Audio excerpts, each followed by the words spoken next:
En la suma y resta, la economía es más que números. Patricio Eskenazi aborda desde ahora qué cosas están moviendo los mercados. En Infinita, los temas económicos, financieros, sociales y políticos son mucho más que números. Una presentación de Vilapert, Café Bistró, Claro, 2 años consecutivos como número 1 en portabilidad. Goldfields, valor más allá de la minería. Hyundai All New Palisade híbrido. La grandeza toma una nueva forma. Singular by Scotiabank. Rank Me, Your People, Our Focus. Preuniversitario Gauss, con sus nuevas sedes en Chamicero, Montemar y Los Trapenses. Conéctate con la red de líderes de la FEN-U Chile. Y Salmon Chile, con orgullo desde el sur de Chile.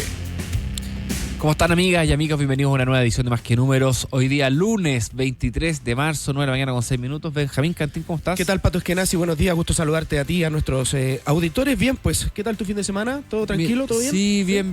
Mira, me fui un día a la playita qué rico. a comer mariscos, muy rico. Hoy me comí unas almejas, pero para ellos. Sí, qué rico. ¿A dónde fuiste? ¿Se puede saber en qué Se llama parte? Itencillo. Ya. ¿Y fuiste a ese local que me dijiste hace un tiempo? No, ya. no, comí en la casa. Ya, qué Pero rico. no, sí. Oye, y no, descansado bien. Ya. El clima rico. Muy buen clima. Ya. Bueno, hoy día la mañana más fría del año. Sí, 6 grados. Un poquito menos en algunos lados. En Pudahuel 5 grados, pero se agradece igual ya un poquito. No, ya hablamos de esto todos los lunes. No, yo ya me carga tener que ponerme un chaleco a empezar a trabajar. No. Oye, lo que sí, buenas noticias, Benja, para comenzar la semana. Por el lado de los mercados y de la economía y del petróleo había harta preocupación anoche. Los mercados en Asia habían caído bastante, 4-5%, los de Corea, los de Japón, y había mucha preocupación de que este conflicto no lograba desescalar. Sin embargo, hace pocos minutos hay una declaración importante del presidente Trump que entrega una fuerte inyección de tranquilidad a los mercados. Dice que decidió desescalar el problema, va a suspender algunos ataques que se esperaba que hiciera algunas operaciones iraníes, citando buenas conversaciones con Irán. Al parecer, por 5 días se congela la idea de que Estados Unidos ataque a Irán. Esto es noticia en desarrollo, no conocemos demasiado los detalles todavía, pero inmediatamente esto hace caer al principio el petróleo en 10%. Ya ha devuelto un poquito, debe estar, no sé, en 6-7% abajo. El petróleo empieza a ceder, los futuros que estaban rojos en 0,8% abajo se dan vuelta, y hasta ahora estoy viendo que suben los del Dow Jones como 1,60, 2%. El dólar en Chile, como consecuencia, se cae con fuerza, está abriendo en los 9,30 y un poquito más, pero la última vez que lo vi 9,22, 9,24, o sea, cayendo, y una suerte de tranquilidad transitoria. Benja, tampoco es para cantar victoria. En este conflicto se ve una posibilidad de que las conversaciones entre Estados Unidos e Irán estén avanzando y que por lo tanto este conflicto pueda desescalar. Así es. Dale. Por otro lado, también en lo local, la consecuencia más evidente que tiene este conflicto en la economía local tiene que ver con los precios de la gasolina, del petróleo, de la parafina. Y llevamos varios días conversando de qué es lo que se puede hacer. El Ministerio de Hacienda ha mencionado en todos sus tonos de que no quieren seguir financiando 100 a 200 millones de dólares semanales por efecto Pepco, y que estaban buscando medidas para poder cambiar la fórmula. Bueno, eso salió y ya se publicó en el diario oficial un cambio administrativo, solo uno, Benja, porque pueden venir más. Y el cambio administrativo es que ahora el promedio de cálculo no va a tomar 3 semanas, sino que va a tomar 4 semanas. Y eso dicen que podría ayudar a acelerar el traspaso de precio a consumidor, y por lo tanto tener que subsidiar, o en esta etapa, ¿no? Porque no es un subsidio, pero subsidiar esta etapa menos. Esa es un poco la idea. Vamos a ver qué menciona Hacienda o el presidente hacia la noche. Vamos a ver cuánto termina incorporando el mercado internacional este desescalamiento de la guerra, porque si es así y el petróleo empieza a ceder, quizás no es momento de hacer grandes cambios. Así que 2 noticias, Benja, en desarrollo, interesantes e importantes. Sí, pues varios temas pues, que van a estar marcando la semana económica, Pato. Tenemos también hacia fin de esta semana el IPOM de marzo que vamos a conocer. y que lo va a publicar el Banco Central. También va a estar marcando la pauta informativa en materia económica, lo que pueda salir del Instituto Emisor. Tenemos buenas entrevistas esta jornada. ¿Te parece que vayamos de inmediato al resumen de mercados que preparamos cada mañana para nuestros auditores aquí en el Más que Números 9:11?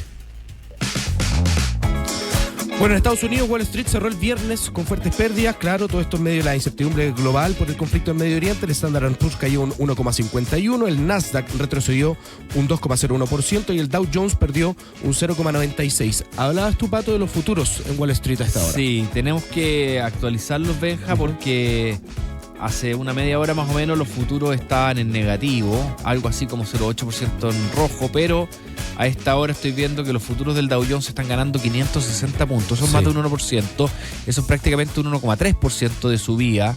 Los del S&P también están subiendo más de un 1%, 1,2%, y los del Nasdaq también están consiguiendo un 1,2% de retorno positivo. Sí, bueno, en Asia las bolsas tuvieron caídas generalizadas. El Nikkei de Japón cayó un 3,48%, el Hang Seng de Hong Kong operó en terreno negativo con un 3,54%, el CSI 300 de China también cayó, lo hizo con un 3,26%. En Corea del Sur el Kospi se desplomó cerca de un 6,5%, mientras que en la India el Nifty retrocedió un 2,6%, Pato.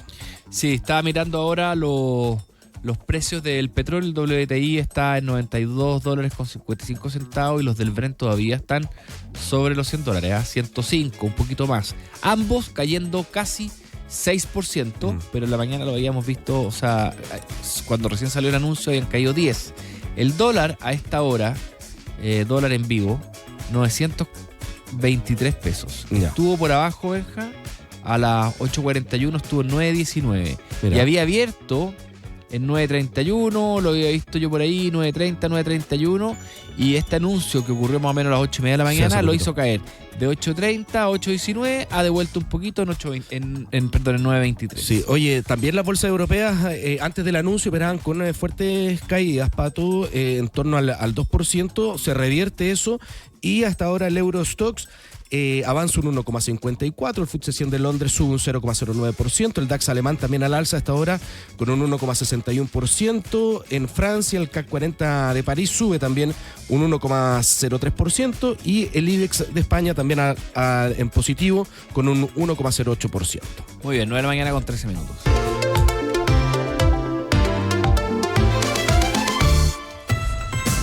Queremos seguir analizando la contingencia económica mundial y nacional y lo haremos con Manuel Marfán, exministro de Hacienda. Don Manuel Marfán, ¿cómo está? Mucho gusto, gracias por acompañarnos.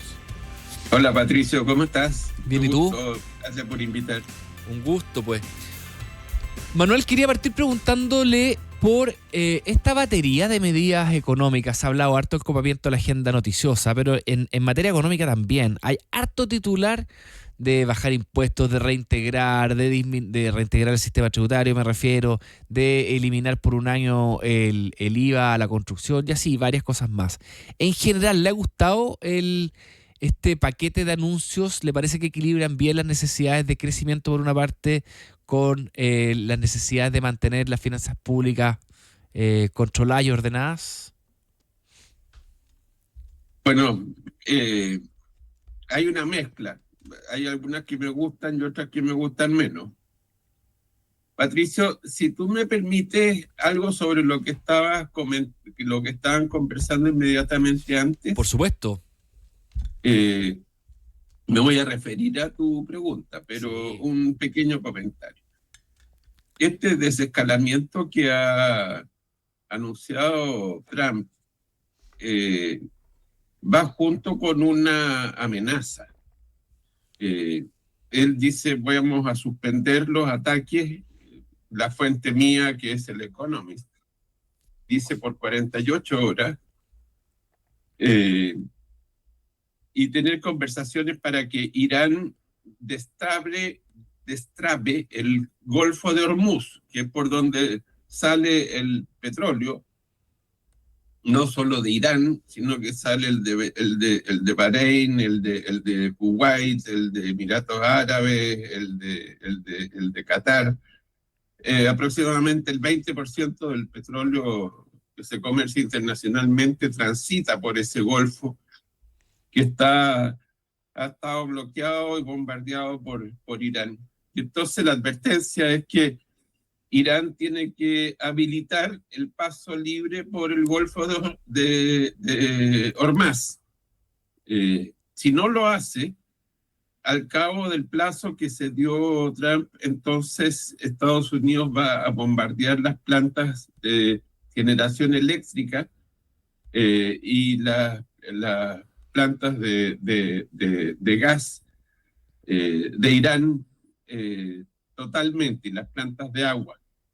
En estos países que son todos desérticos, todo, la vida diaria fluye por la disponibilidad del agua desalinizada del mar y por la electricidad. Entonces la amenaza es muy fuerte. Muy fuerte. Entonces es una paz, pero es una paz con una amenaza al final. Sí, esa amenaza le había dicho que tenía 48 horas para responder y sobre eso hubo conversaciones y lo que salió hace 15 minutos atrás es que los futuros de Estados Unidos están subiendo porque Trump había decidido posponer ataques a la infraestructura de energía por 5 días, a propósito de las buenas conversaciones. Se puede haber alargado, pero de todas maneras, Patricio, lo que hay es una amenaza, es un desescalamiento para que prosperen conversaciones para despejar el Golfo de Hormuz, que es el punto geopolíticamente clave en la guerra que está sucediendo ahora. Ahora, volviendo a tu pregunta, hay un popurrí de medidas que hay buenas y de las otras. El anuncio de rebajar el impuesto a primera categoría, el impuesto corporativo a las empresas del 27,5% actual a 23%, esa es una de las medidas que estaba considerada y propuesta en lo que mal llamada Comisión Marfan. No me gusta llamarla así. ¿Por qué pero mal el llamada? verdadero nombre tenía un nombre muy largo que estaba vinculado al plan fiscal. Ya, pero hemos tenido Comisión Marcel, Comisión Bravo y ahora tenemos Comisión Marfan. Toma el nombre del presidente. Sí, pero no quiero fomentar un culto a la personalidad, así que...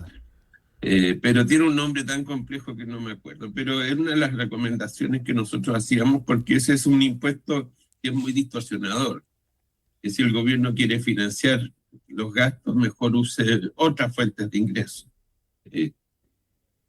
Pero junto con eso también decimos que esa rebaja tiene que ser compensada fiscalmente. O sea, tiene que haber otras medidas que permitan sustituir la recaudación del impuesto que se baja por otros impuestos o bien por una rebaja de gasto. Esta idea, entonces, Manuel Marfan, esta idea de que la rebaja en el impuesto va a traer tanta inversión y nos va a hacer crecer tanto más que la mayor recaudación por mayor crecimiento compensa. No, eso se va a dar.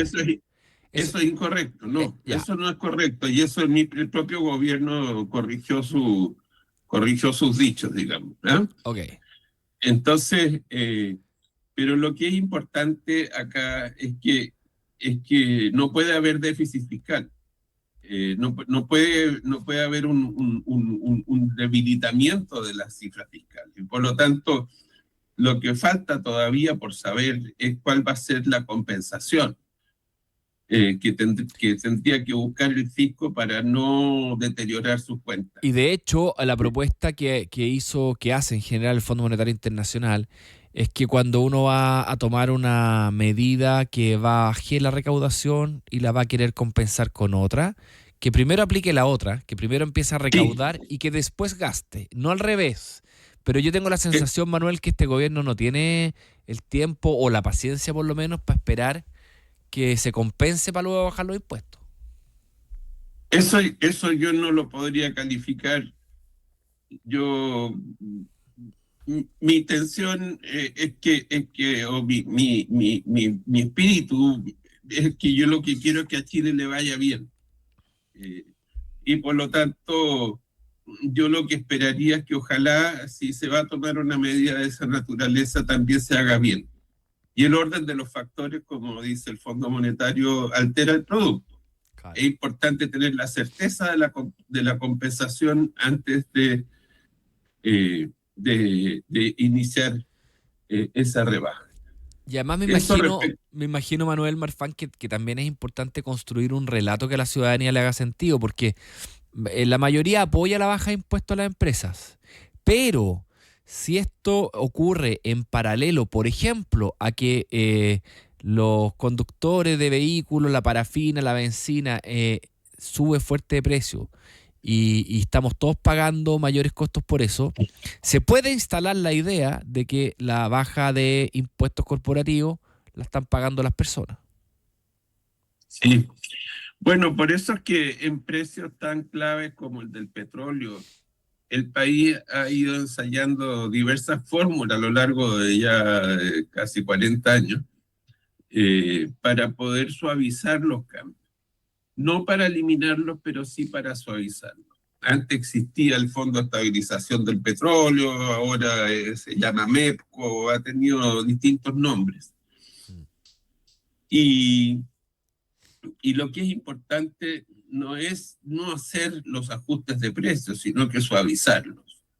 Y a mí lo que se me ocurre, lo que se ha hecho en otras oportunidades parecidas a lo que se está viviendo hoy día, es que se ha recurrido a algunos de los fondos de compensación del precio del cobre para poder financiar el MEPCO, de manera que pueda tener más capacidad de suavizar este golpe. Pero ahí no queda plata.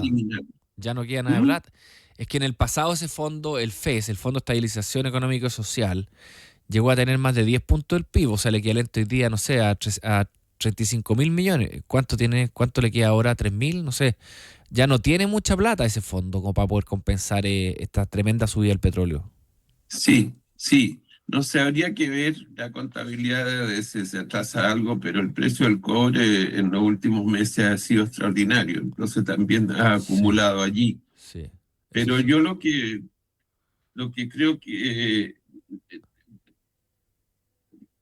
nosotros en los años 90, recién iniciada la transición, tuvimos el mismo problema. La guerra del Golfo Pérsico entre Irán e Irak se estalló en agosto del año 90, cuando hacíamos ingentes esfuerzos para tener una transición económica y política tranquila, y de repente estalló esta cosa. Y lo que se hizo fue que se traspasó una parte importante del mayor precio de la población, con un discurso legendario del entonces ministro de Hacienda, Alejandro Foxley, diciendo que aquí el subsidiar es un camino sin salida, porque no hay suficientes recursos para financiar de manera permanente un aumento de precio del cobre, y para que esta transición económica y política resulte, hay que tomar medidas que tengan luz al final del túnel.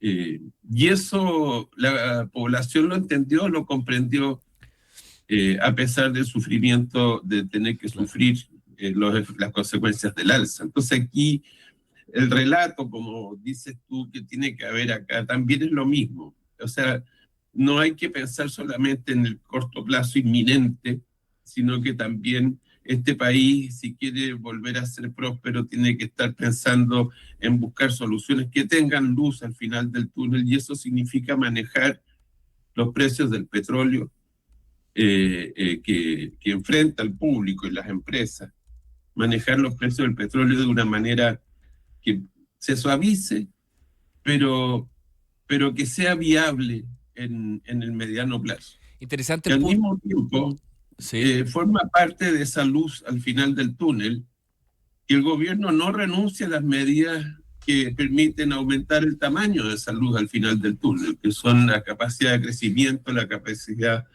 de poder construir un Chile más próspero en el largo plazo. Sí, conversamos Entonces, con Manuel Marfán, ex ministro de Hacienda, es que a propósito de... perdón, Patricio, solamente digo eso porque si uno mezcla una rebaja compensada del impuesto de primera categoría, bien hecha, eso te aumenta el tamaño de la luz al final del túnel. Y la otra es una que tiene que aprovechar de hacerlo de manera de no perder esa luz y no quedar en la oscuridad de medidas populistas que son muy efectistas en muy corto plazo, pero que no son sostenibles en el tiempo. Bueno, a propósito de la sostenibilidad de las medidas en el tiempo, le quería preguntar si es que usted encuentra una buena idea retomar la focalización versus la universalidad de algunos beneficios, porque, por ejemplo, acá se está hablando de que la gratuidad va a ser hasta los 30 años. Han mencionado, no conocemos los detalles de la medida del MEPCO, pero que van a anunciar ayudas focalizadas a camioneros, a transportistas o a personas con ciertas necesidades, pero no para todos, sino que más focalizado.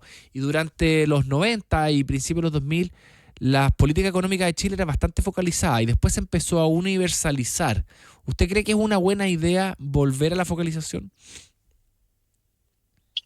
Eh, A ver, lo que pasa es que la sociedad chilena hoy día es demasiado distinta que la sociedad chilena de los 90. A comienzos de los años 90, la población que estaba bajo la línea de pobreza era enorme, la mayoría del país, digamos. En una elección, los votos de los pobres definían los resultados de la elección. Y las políticas contra la pobreza tienen que ser focalizadas, de manera que efectivamente ataquen ese problema. Pero a medida que se redujo la pobreza, y hoy día un país que es mayoritariamente de clase media, lo que exige la sociedad es otra cosa que es muy distinta. Por lo tanto, por eso es que la focalización se ha vuelto tan impopular, porque la mayoría de la clase media que se ve necesitada queda normalmente fuera de los beneficios. Por eso es que yo digo que esas cosas hay que pensarlas bien.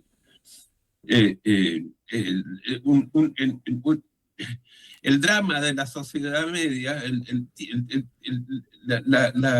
la maratón que tiene que correr la clase media es llegar a fin de mes todos los meses. Una vez que llegó, tiene que partir enseguida para el mes siguiente llegar a fin de mes. Claro. Y un golpe que le suban la benzina, la parafina y esas cosas, obviamente que le pone dificultades a esa carrera. Por eso es que yo miraría esto con un poquito más de cuidado, porque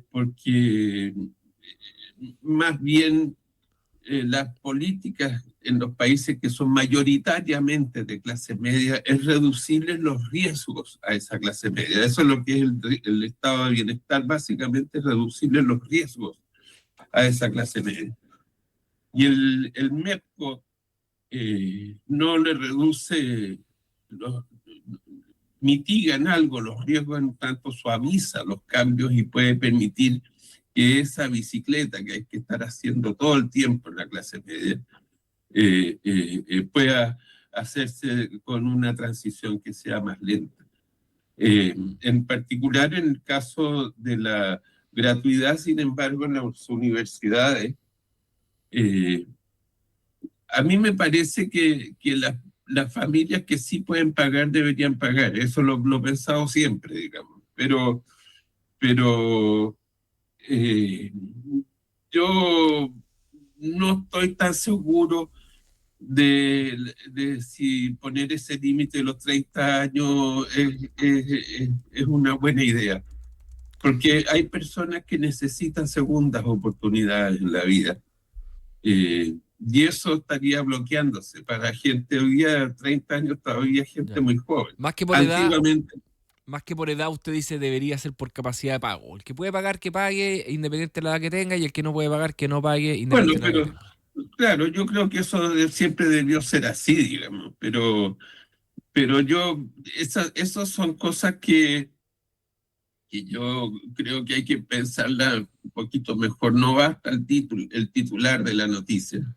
hay que ver los detalles, porque en los detalles es donde el diablo mete la cola.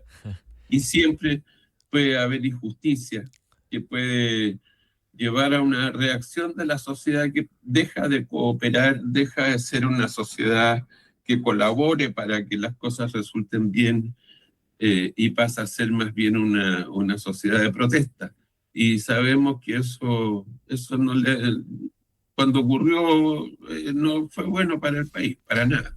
Bueno, otra de las cosas que enoja a los chilenos y que también los puede llevar a protestar, Manuel Marfán, tiene que ver con lo que se considera altísimos sueldos de algunos empleados del sector público.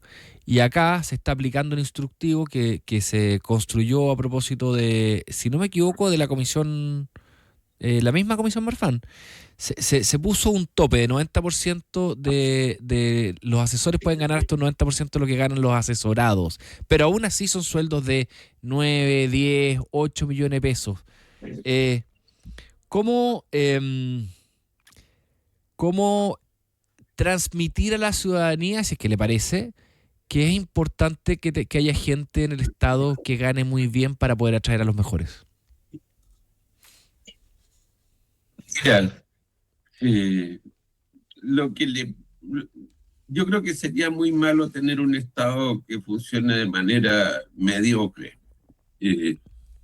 Y para poder atraer buenos talentos es necesario no igualar las remuneraciones del sector privado, pero sí de alguna manera no generarle un costo demasiado grande a esos talentos para poder trabajar para todos los chilenos. Cuando dicen necesitamos un abogado, no es cualquier abogado si es que el cargo es demasiado importante, es un buen abogado. Y en promedio, yo sé que hay algunas excepciones que a lo mejor puntualmente haya que revisar, pero en promedio el Estado de Chile paga muy buenos sueldos para los cargos auxiliares y muchos de los cargos administrativos, y en promedio paga muy malos sueldos para los profesionales, comparado con lo que es el sector privado. A una persona que es un auxiliar le conviene trabajar más para el Estado que para el sector privado. Y a una persona que es profesional, desde un punto de vista estrictamente económico, le conviene trabajar más para el sector privado que para el Estado. Entonces, ahí uno tiene que mantener un equilibrio de manera que lo que finalmente lo que lidera el país para construir un futuro mejor, que es el Estado, a través de sus políticas, de poner de acuerdo a la sociedad, de hacer una cosa organizada, tiene que funcionar bien, y por lo tanto ahí hay que preocuparse que las remuneraciones efectivamente estén, y la calidad de los funcionarios que se contratan esté debidamente acorde con lo que el país necesita. Ahora, eso no quita que no haya casos puntuales que quizás haya que revisar, y que hayan sueldos, remuneraciones en el Estado que quizás por alguna incluso mala intención se haya generado para poder ordeñar al Estado, que cosa que también es malo para el país que así ocurra, pero que en la naturaleza humana es inevitable que de repente suceda. De acuerdo. Manuel Marfán, ex ministro de Hacienda, muchas gracias por conversar con nosotros en Más que Números. Que tenga buen día. Al contrario, Patricio, muchas gracias. Un gusto. Buenos días. Buenos días. Y yo les cuento que Claro renovó completamente su red con 5G. Y ojo, por segundo año consecutivo es líder en portabilidad. Esto no es casualidad. Claro amplió su cobertura con más antenas, tiene la más grande red de fibra óptica y ofrece los mejores planes. Claro, cada día mejor. Este verano los viajes largos se disfrutan más cuando se hacen en grande. Conoce The All New Palisade híbrido, el SUV con espacio, confort y eficiencia para llegar al destino que quieras. Cotízalo en Hyundai.cl y descubre por qué la grandeza toma una nueva forma. La nueva banca Singular by Scotiabank está pensada para personas singularmente únicas que buscan un servicio diferente, con asesoramiento especializado y experiencias exclusivas. Bienvenidos a Singular by Scotiabank. ¿Tu equipo ya es global? Tu nómina también debería serlo. RankMe unifica la gestión de personas en una sola plataforma y administra nómina, incluidos contratistas en distintos países. Súmate a RankMe agendando una demo en rankme.com. Este mes de marzo disfruta en Vilapet las mañanas con tu desayuno cotidiano o tu café de siempre. Pide tu sándwich gourmet o tu desayuno preferido con el nuevo pan 0% trigo. ¿Sabías que Chile es uno de los principales productores de oro del mundo? Parte de ese impulso nace en Atacama, donde Gold Fields produce oro a más de 4.000 metros de altura con su operación Salares Norte. Gold Fields, creamos valor que perdura más allá de la minería. Y en Preuniversitario Gauss están tan comprometidos con el futuro que aseguran tu ingreso a la universidad con una garantía del 100%. Conoce las bases en www.preugauss.com/garantía. Preuniversitario Gauss, tu mejor opción. Historia, tradición y excelencia. La FENU Chile ha formado a los líderes que han impulsado el desarrollo del país. Uy, que amanecí. Mantente conectado con tu alma mater a través de FEN Alumni y accede a beneficios exclusivos. Infórmate en fen.chile.cl. ¿Sabías que el salmón es el segundo producto más exportado por Chile después del cobre? Y que desde el sur del mundo se cultiva una de las proteínas más nutritivas y con menor huella de carbono del planeta. Con orgullo, desde el sur de Chile, Salmón Chile. 9:37, una breve pausa. A la vuelta vamos a hablar sobre qué perfil tiene que tener un gabinete que enfrenta una emergencia de acuerdo a como lo ha declarado el gobierno. Ya volvemos. Proyectamos la economía y los mercados. Más que números, en Infinita, con Patricio Eskenazi. Detrás de cada egresado de la FEN hay una red de más de 22.000 profesionales que se conectan y abren puertas. Si estudiaste en la FEN U Chile, también eres parte de FEN Alumni, una comunidad que te recuerda de dónde vienes, te impulsa hacia donde quieres llegar. Vuelve a la FEN. alumni.fen.uchile.cl. En Scotiabank sabemos que vivimos en un mundo singular, donde no hay dos personas iguales. Y lo parecido es distinto, porque cada experiencia es única e irrepetible. Por eso la nueva banca Singular by Scotiabank celebra el valor de lo que te hace único, con nuevas sucursales, asesoramiento especializado y un nuevo nivel de beneficios y experiencias. Bienvenidos a Singular by Scotiabank, una banca para personas singularmente únicas. ¿Y la bicicleta? ¿Están arriba? ¿Y la parrilla? ¿También? Uy, se nos olvidó invitar a los primos. También están arriba. ¡Hola, prima! ¡Hola, primita! Este verano viajar en grande hace toda la diferencia. Descubre The All New Palisade híbrido, el SUV con espacio, comodidad y eficiencia para disfrutar las vacaciones desde el primer kilómetro. Cotízalo hoy en Hyundai.cl. The All New Palisade híbrido. La grandeza toma una nueva forma. Hyundai, una marca Gildemeister. Pedrito, 700 puntos. Juanito, 500 puntos. Maite, 1000 puntos en La Paz. ¡Felicitaciones, Maite! ¿Cómo lo lograste? Es que me estoy preparando con Preuniversitario Gauss. Tienen 7 sedes a nivel nacional y un plan online con material adaptado al DEMRE. Y si no entro a la carrera que quiero, puedo volver a prepararme con ellos con arancel gratis. ¡Espectacular! Definitivamente lo voy a recomendar. Preu Gauss. Infórmese sobre la garantía Gauss en www.preugauss.com/garantía.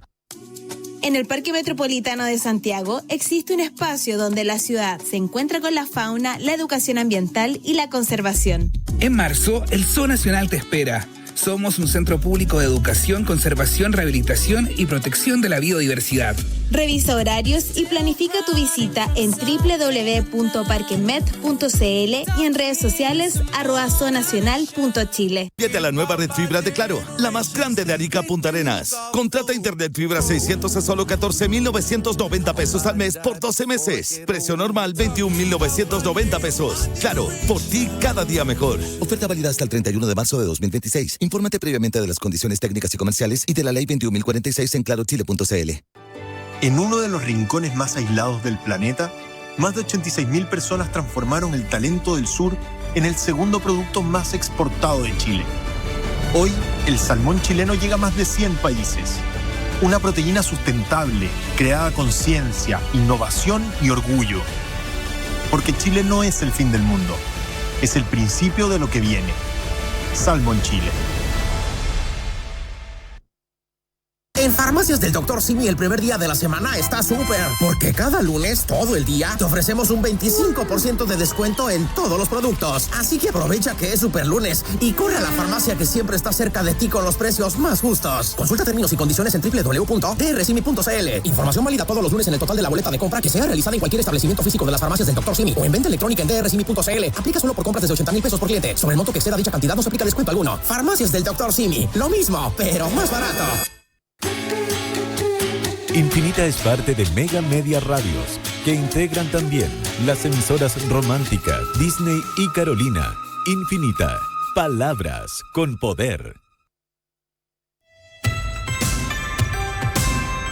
En Infinita, a esta hora hay Más que Números, con Patricio Eskenazi. Estamos de vuelta cuando son las 9 de la mañana con 42 minutos y hay muchas cosas pasando. Les comentábamos al comienzo del programa. El presidente Trump anunció un desescalamiento del conflicto, se hace caer con bastante fuerza el precio del petróleo, el dólar también cae, las bolsas celebran, el IPSA abrió con una subida de más de 1%, los futuros de Estados Unidos estaban algo así como 1,5-2% arriba, y también algunos cambios que empieza a anunciar el Ministerio de Hacienda relacionados al MEPCO. Esto y otras noticias económicas en la voz de Benjamín Cantín cuando son las 9 de la mañana con 42 minutos. Caro Pato, empezamos con información relevante a propósito de los anuncios del gobierno que ya comenzó a aplicar cambios al MEPCO mediante decreto, ajustando el cálculo de precios cada 4 semanas. La medida busca enfrentar el fuerte aumento del petróleo que ya supera los $100 por barril, esto producto de la guerra en el Medio Oriente. Todo esto implicará también un traspaso más rápido de precios a los consumidores, generando por supuesto preocupación por nuevas alzas en benzina. Desde el mundo político advierten impacto en la clase media y llaman a mantener el mecanismo de protección. Bueno, y en paralelo el mercado reconfigura sus expectativas y anticipa una inflación cercana al 4% para este año. El alza del petróleo y el tipo de cambio presiona los precios con efectos que podrían extenderse por más de un año. Ante este escenario, el Banco Central mantendría la tasa en un 4,5% por un periodo prolongado. Incluso algunos analistas no descartan futuros ajustes si las expectativas inflacionarias se deterioran. Y en el ámbito laboral, el gobierno confirmó que se mantendrá el calendario de la ley de 40 horas, que baja a 42 horas en abril. Sin embargo, se van a introducir cambios para flexibilizar su aplicación mediante dictámenes, entre ellos ajustes a la banda horaria, al artículo 22 y al uso del tiempo de colación. El objetivo es compatibilizar la reducción de jornada con mayor adaptabilidad para empresas y trabajadores. Y ojo con el mercado juvenil, el mercado laboral juvenil, cerca de 362.000 jóvenes en Chile no estudian ni trabajan, los famosos nini. Los nini. Representan un 14,2% total, cifra superior al promedio de la OCDE. Lo más preocupante, Pato, es que casi un 60% está inactivo y sin razones claras, más allá de motivación o algún tipo de problema estructural. Los expertos advierten barreras invisibles como salud mental o trayectorias educativas incompletas. Pato Eskenazi. Bien, Benja, muchas gracias por esos titulares de noticias. Son las 9 de la mañana con 45 minutos.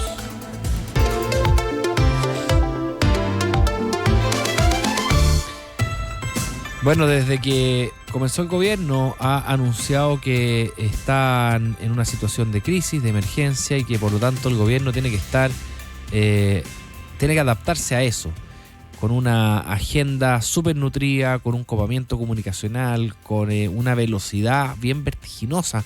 Han comenzado estos primeros días de gobierno y queremos hacer un paralelo entre lo que significa en la empresa y en el gobierno la conformación de un gabinete o de una plana ejecutiva de emergencia. Para eso nos acompaña Constanza Osa, socia y gerente general de Krebs Consulting. ¿Cómo estás, Constanza? Gracias por acompañarnos. Bien, ¿y tú, Pato? Gracias Súper. a ti por invitarme. Oye, partamos al tiro con esta comparación, Constanza, de estamos en una institución, hoy día estamos hablando de gobierno, pero podría ser una empresa, y se declara una situación de crisis. ¿Eso significa naturalmente que se requieren habilidades distintas dentro de esa institución para lidiar con este momento especial que llamamos crisis? A ver, respondiendo a tu pregunta, yo creo que hay una tesis ahí que es interesante mirar, que es que, bueno, un concepto bien simple, pero bien potente, que no todos los equipos sirven para todos, ¿ya? Y efectivamente, yo creo que hay distintos tipos de liderazgos y características en los equipos que se requieren cuando una organización está buscando crecer o requiere innovar, versus cuando necesita liderar y sortear una crisis, ¿ya? Yo creo que es un poco también la lectura que hizo el presidente cuando hizo su diagnóstico. Se hizo un diagnóstico aquí de que el país está en crisis y el gabinete que él está conformando responde a ciertas características como bien puntuales y se observa un patrón organizacional bien claro que, como bien dices tú, puede ser comparable a lo que ocurre en una empresa cuando ésta entra en modo crisis y dejas de estar en el fondo como en modo planificación a largo plazo y entras más en modo supervivencia estratégica. Contención de daños. ¿Y cuáles son esos patrones tan claros que tú ves en la conformación de este gabinete? A ver, yo diría, se ven así como fácilmente 3 rasgos, ¿ya? Que se ven también con mucha claridad en los equipos que conforman las empresas cuando están enfrentando una crisis compleja, ¿ya? Primero yo te diría que acá, y eso también se ve mirando muy rápidamente el gabinete, una priorización por la experiencia, ¿ya? Ahí yo creo que un rostro como claro es el ministro de Hacienda, ¿cierto? En el fondo un economista con amplia trayectoria, bien centrado como en la disciplina fiscal, muy validado técnicamente, y eso en el fondo se prioriza por sobre rostros nuevos, apostar a desarrollar a personas, ¿cierto? Apostar por potencial. Esto es experiencia técnica estás hablando, porque no es experiencia política. No, experiencia técnica. Pues una de las críticas ha sido falta de experiencia política. Experiencia en el fondo. Ok.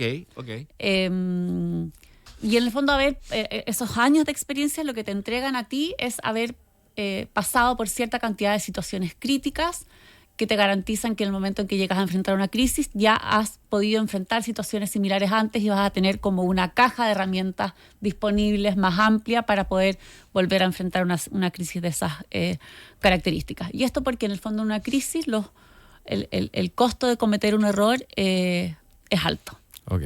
Ya, esa es una de las características. Sí, hay estudios, de hecho, Pato, que muestran que empresas que incorporan en sus equipos, cuando están en crisis, incorporan personas que ya han pasado por situaciones críticas, tienen un 30% más de posibilidades de estabilizar los resultados en el corto plazo, o sea, de salir del modo crisis. Buenísimo. Yo estoy experto en crisis. Tengo una cantidad de crisis empresariales en el cuerpo, fusiones, compras. No, en mi historia, es verdad. ¿Ah, verdad? Yo doy fe, sí, yo tengo 2 fusiones en el cuerpo y compras, y es súper difícil para la gente, pero cuando ya logras pasar esa tormenta, pucha que se aprende. Y después cuando te toca otra, tú ya más o menos puedes recurrir a soluciones pasadas, ¿cierto? Totalmente. Efectivamente. No estoy ofreciéndome para nada por si acaso. Para el gabinete. Experiencia, no, estoy muy bien acá. Bueno, esa diría yo que es una de las características como más evidentes y más fáciles de mirar. Lo segundo es la velocidad, ¿cierto? Estamos en crisis, tenemos que actuar más o menos rápido, ¿ya? Y una de las cosas que se ha comentado harto también de este gobierno es que ha llenado o instalado esta lógica de una agenda como muy ocupada, ¿cierto? Con muchas decisiones en paralelo. En alguna entrevista se le preguntó a la vocera si esto no se trataba como de copar la agenda, y ella respondió como, esto es trabajar. Ya, yo la escuché, ¿ya? Me rié, la encontré genial su respuesta. Salió pero salió muy divertido, pero estamos más o menos de acuerdo que no es posible mantener el ritmo. Tú corrís maratón, o sea, este ritmo no es sostenible por 4 años. Termina cansando, obvio, sí, de todas maneras. Pero en el fondo lo que voy es que, volviendo a la tesis original del gobierno de que estamos en crisis, y comparándolo con una empresa, efectivamente no podemos sostener la situación crisis por mucho tiempo, hay que resolverla más o menos rápido, entonces hay que actuar con rapidez, y ahí lo que los equipos hacen es eliminar capas de decisión. O sea, en el fondo no puedo pasar por tantas aprobaciones, no puedo preguntarle a tantas personas, y por lo tanto tengo que centralizar la toma de decisiones para poder decidir de forma más veloz, ¿ya? Uy, eso en política, eso entiendo perfecto en empresa, pero eso en política puede ser tentador saltarse al parlamento. Pero puede ahí ya, tener sus costos. pero, o sea, y puede funcionar en algunos casos y en otros no. Que sería como gobernar por decreto versus, o sea, y eso puede ser, puede bordear antidemocracia. Sí, eso es hablando como en términos políticos. Sí. Pero llevándolo a las empresas, un poco lo que tú ahí estás mostrando es uno de los riesgos de estos equipos, que en el fondo, claro, el tener menos capas o menos procesos para tomar decisiones efectivamente imprime velocidad, pero resta reflexión o deliberación, en el fondo.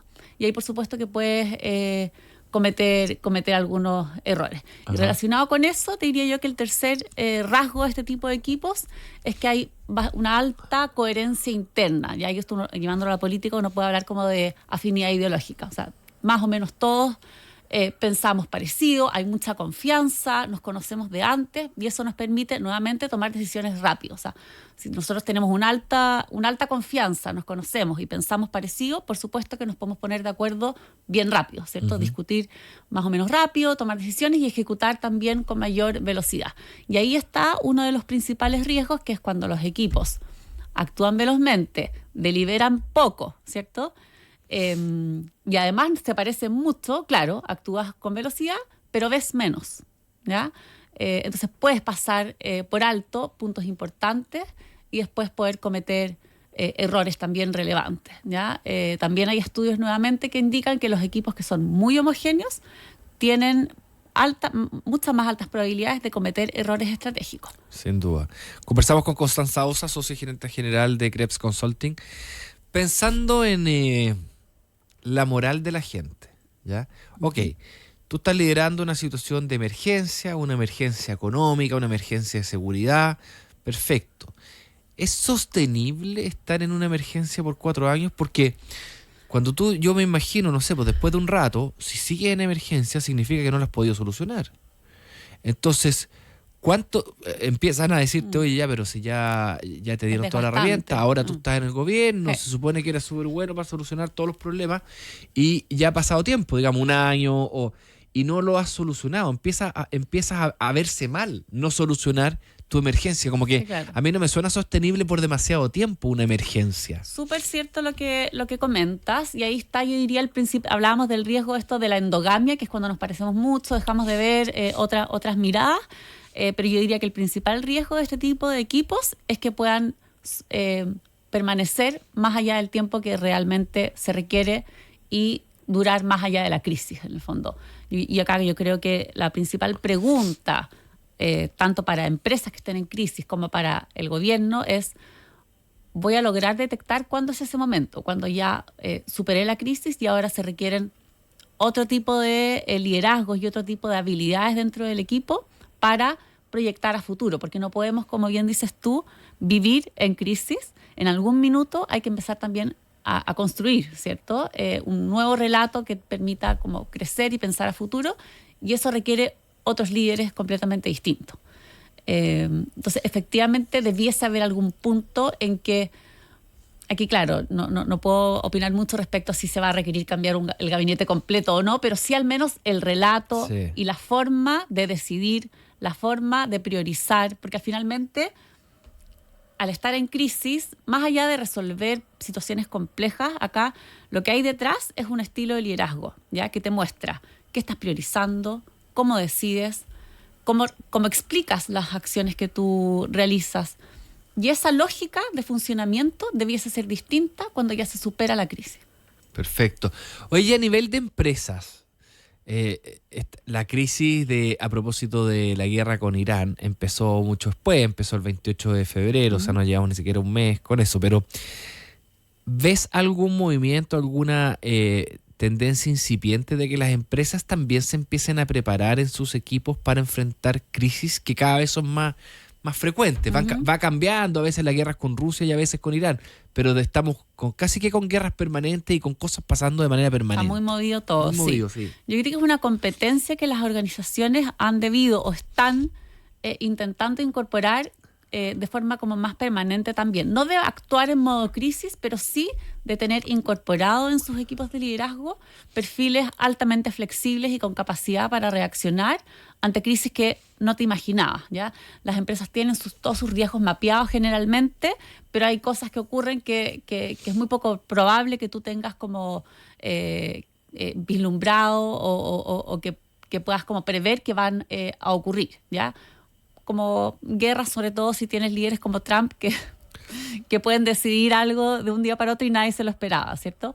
Entonces, efectivamente es una competencia que hoy día yo diría que es como más transversal, ¿ya?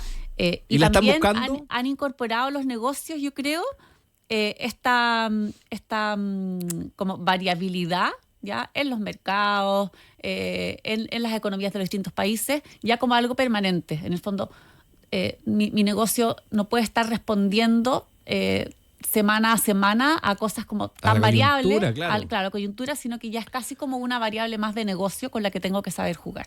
Que la coyuntura ha sido muy importante, o sea, hace un año la coyuntura era aranceles del 10, 15, 20%, que le han pegado a industrias de manera muy fuerte, otra coyuntura ahora en la guerra, o sea, hay coyunturas bien relevantes, entonces... Y varias al mismo tiempo. Están los países y las empresas con muchos frentes al mismo tiempo que pueden afectar directamente, como si tú, en los precios, claro, en si puede llegar a un mercado o no, en políticas comerciales, ¿cierto? Respecto a los acuerdos que tienen los países. Sí, entonces, la gente se debe poner nerviosa dentro de las instituciones. Sí, claro que sí, por supuesto. Sobre todo hoy día que las economías están tan interrelacionadas. Pero yo diría que no sé si veo aún todavía cambios como tan directos en los equipos de las compañías. Sí, más bien he notado que en las competencias que se buscan en los líderes, esto hace ya un tiempo, está esta capacidad como de comprender variables más geopolíticas y entender que hoy somos un país muy conectado con el exterior y que la realidad de los países y por lo tanto de las empresas puede cambiar de la noche a la mañana. Oye, y después del COVID aprendimos la importancia de la resiliencia también. Líderes resilientes que puedan transmitir resiliencia a los equipos y decirle, aunque esté cayéndose el mundo, tranquilo, todo va a estar bien. Sí, a esto iba yo cuando te decía como lo importante que es el poder explicar las crisis. No solo tomar decisiones, sino que también es importante cómo tú vas dando a conocer al interior de los equipos qué estás decidiendo, por qué motivos y poder, dentro del caos probablemente, transmitir cierta confianza de que al menos los líderes a cargo saben qué están haciendo y están tomando las mejores decisiones. Hoy tocaste un tema tremendo que no alcanzará a abordar acá, pero que tiene que ver con cómo y cuánto comunican las empresas. Yo soy súper crítico. Mira, las pocas empresas que a uno le toca conocer, siempre veo que comunican mucho menos de lo que debiera. O sea, que al final les cuesta alinear a los trabajadores porque los trabajadores no saben por qué estás haciendo lo que estás haciendo, cuál es el plan, cómo van a contribuir a ese plan, por qué te desviaste. Sí. Súper importante, es que ahí, claro, más que solo comunicar,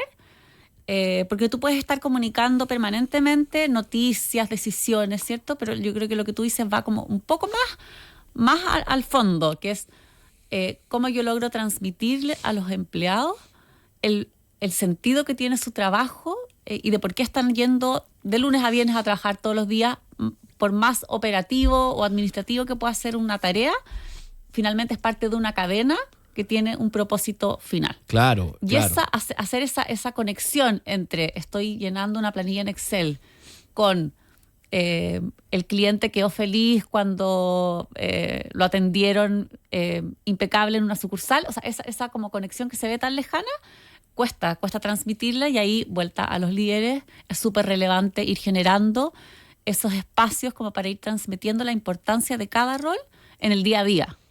100%. No sacas nada con hacerlo en una reunión anual de cierre de año, qué sé yo. Eso pasa mucho. Y te dicen, no, si yo ya comuniqué. No, si esto es permanente. Muy bien, Constanza Osa, socia y gerente general de Krebs Consulting. Muchas gracias por acompañarnos acá. Un gusto venir. Igualmente. Bien, pues 10 de la mañana en Chile. En Infinita, te acompañamos las 24 horas.